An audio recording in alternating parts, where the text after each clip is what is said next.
It wasn't a leaked memo. It wasn't an off-the-record source. It was Donald Trump himself on national television declaring that Sean Diddy Combs is done. No clemency, no favors, no rescue. With that one televised moment, Trump shattered weeks of speculation and months of quiet backdoor whispering. When asked about a potential presidential pardon for Diddy, Trump didn't dance around the question. He didn't play coy. He made it painfully clear, probably not. And if you followed Trump long enough, you know he doesn't say things like that by accident. That wasn't a vague political response. It was a message, a power move. Trump wasn't just rejecting Diddy, he was drawing a line in the sand. He could have stayed silent, he could have deflected, but instead he chose to go public. And he didn't stop at just no. He threw in a jab, implying that maybe, just maybe, if Diddy had stayed cool, he might have considered it. That's not how presidential pardons are supposed to work, and Trump knows that, which is why this whole thing feels personal. But what if this wasn't just about Diddy? Because as wild as it sounds, there's another man in the background, one most people aren't paying attention to. And if you connect the dots, you'll see this might have been set in motion long before the cameras ever rolled. While everyone was glued to Trump's explosive TV moment, something far more strategic was happening quietly behind the scenes. A man named Jay Clayton, former SEC chairman, handpicked by Donald Trump, has now emerged in the middle of Diddy's legal disaster. And he's not here to play cleanup. He's here to tighten the screws. Clayton's role might not sound flashy, but let's be clear. This is Trump's guy, appointed during Trump's presidency, groomed in the corporate trenches, and trusted with some of the highest stakes regulatory moves in Washington. And now, he's linked to the Diddy case. This isn't coincidence, it's power chess. Clayton was assigned to oversee matters related to Diddy's case.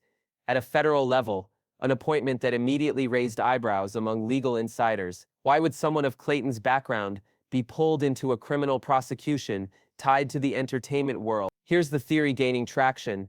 Trump wanted a pair of loyal eyes on the evidence. Not just what was presented in court, but everything.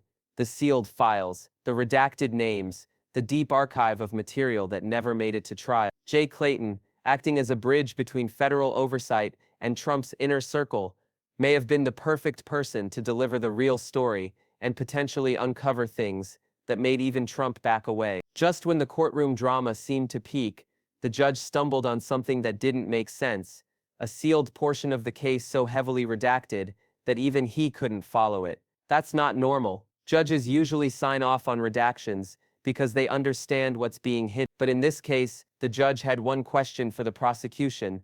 Why did y'all redact this? The silence said everything.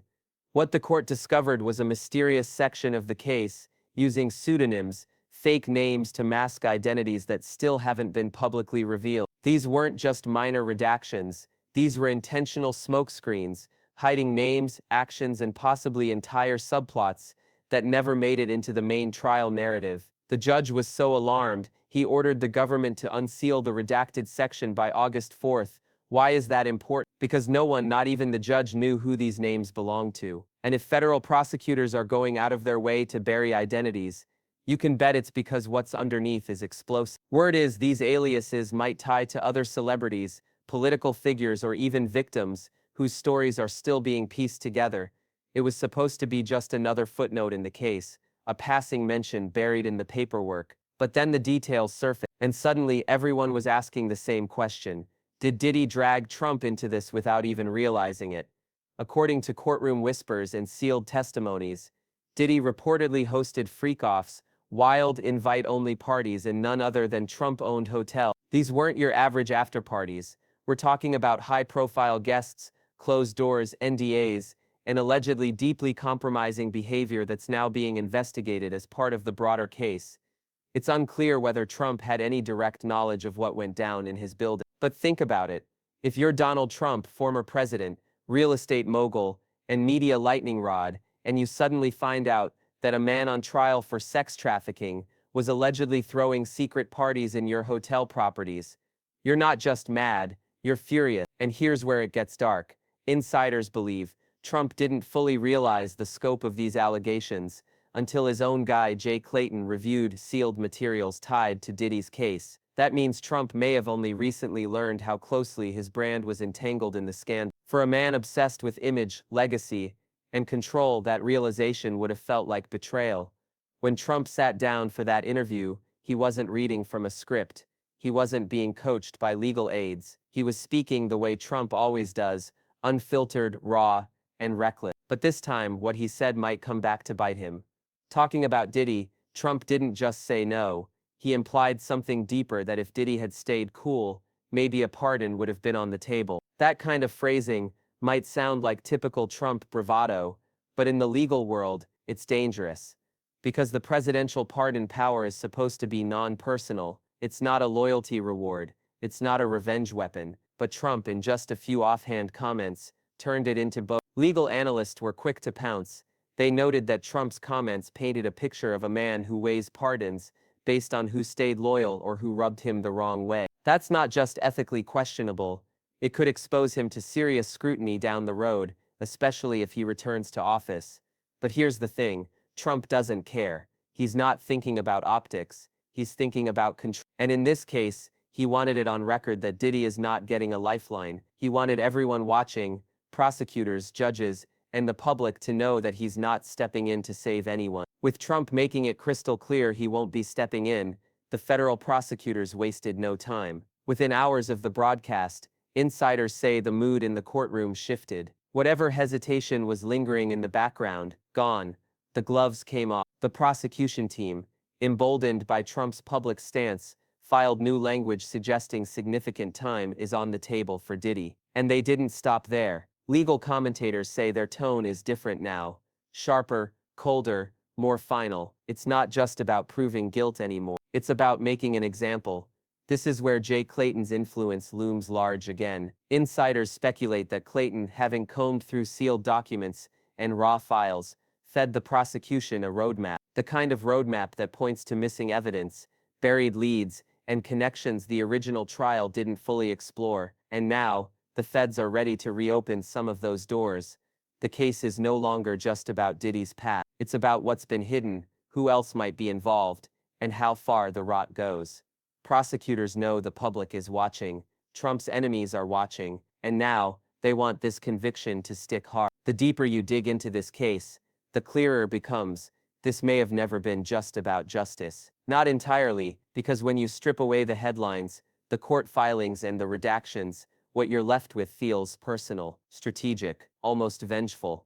Think about it. Diddy and Trump weren't strangers. They had a history, business, parties, even mutual friends in the entertainment world. But at some point, that relationship shifted. Diddy's name came up during Trump's presidency. His alleged behavior started bleeding into Trump's properties, his hotels, his brand. And whether Trump knew it then or only found out later, it was a connection that risked public embarrassment. And that's where many believe the real pivot happened. Once Trump realized his name was being tied, even indirectly, to the kind of scandal that Diddy's trial exposed, the response wasn't legal, it was emotional. And that emotion translated into a calculated takedown, not in the courtroom, but through influence, appointments, and pressure. Jay Clayton, strategic. The redactions, suspicious. The sudden cold shoulder from Trump, icy and deliberate. Some say Trump saw Diddy as a liability, someone who could drag him into a media storm he couldn't control. Others think it went deeper, that Trump felt betrayed,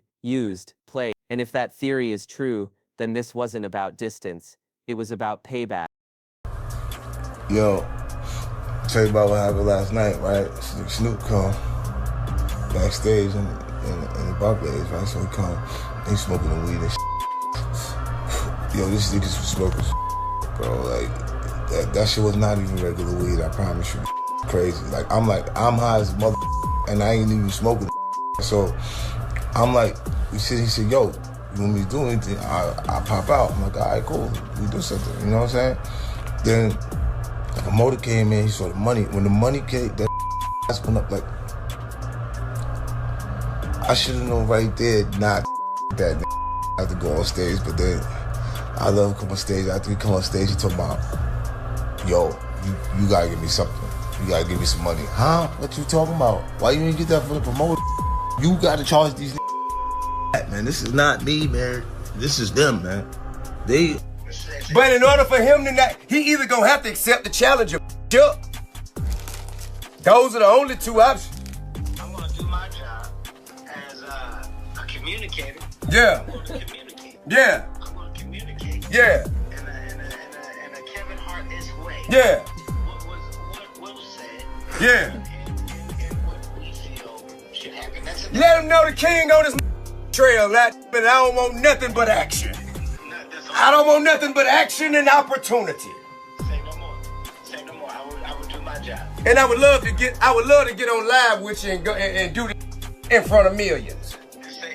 Say no more. I will do my job. Okay, well you just let me know, guys.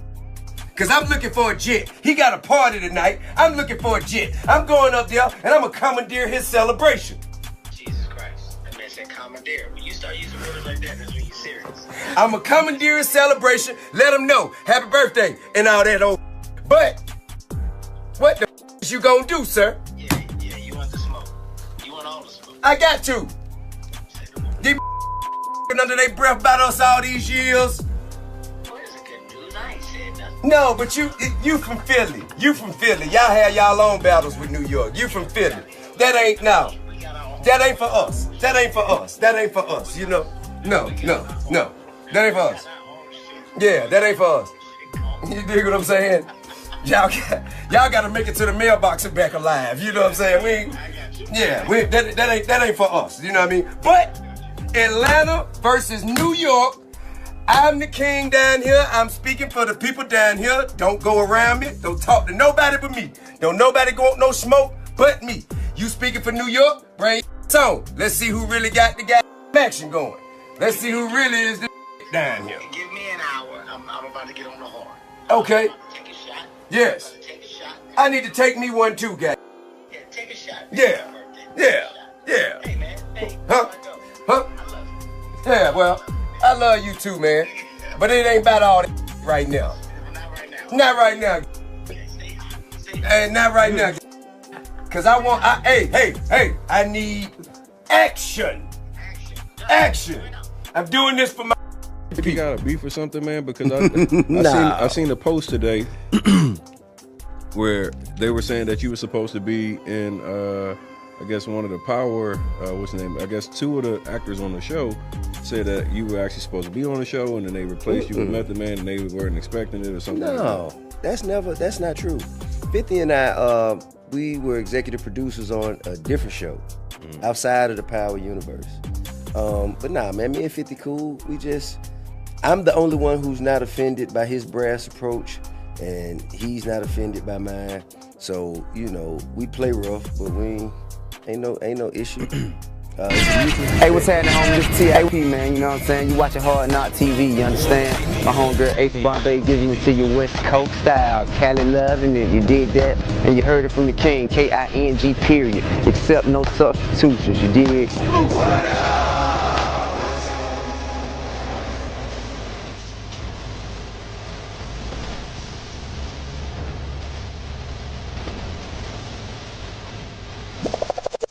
Now, we usually expect you, if anyone's coming at you, that you're going to come back. But I see that you, and what I've been reading is that you've changed your mentality. But how do you, how are you dealing with when, the 50 cents are coming at you? Well, I mean, honestly, man, to be perfectly honest with you, man, I gotta deal with each situation as how I hear it come out of the person's mouth. You can misinterpret songs, lyrics, you know what I'm saying? When you're being interviewed and someone asks you, how do you feel about this? I gotta take that. I gotta take your verbal rather than listen to your lyrics and jump to a conclusion. And when I heard him speaking on it, he said he wasn't talking about me, you know what I'm saying? And me and 50 always had a decent rapport, you know? It wasn't never nothing negative. So, and like he said this in conversation. At the same time, he said, man, he's never had a problem with saying people's names when he's speaking on them. And that's not like 50. If he going at somebody, he usually say their name and make it known. It's usually not ever whether or not. You know what I'm saying? And so I think that it's just unnecessary to jump to a conclusion and, you know, create an issue where there is none. Now with Shorty Low, I see you've kind of let that just go to the side. Is this something that you just are kind of like, I'm over dealing with beefs? I mean, it's lame, for real, dog. Like, this is not what we started rapping for. You know what I'm saying? Like, if anything, man, everybody has a position to play in life. My position is to win. Be the best at what I do and look good doing it. You know what I'm saying? Other people's in position where their position is to hate. You know what I'm saying? They hate because they can't do what I do. They hate because they can't look as good doing what I do as I do. They hate because they ain't got as much money as me. They ain't as successful as me.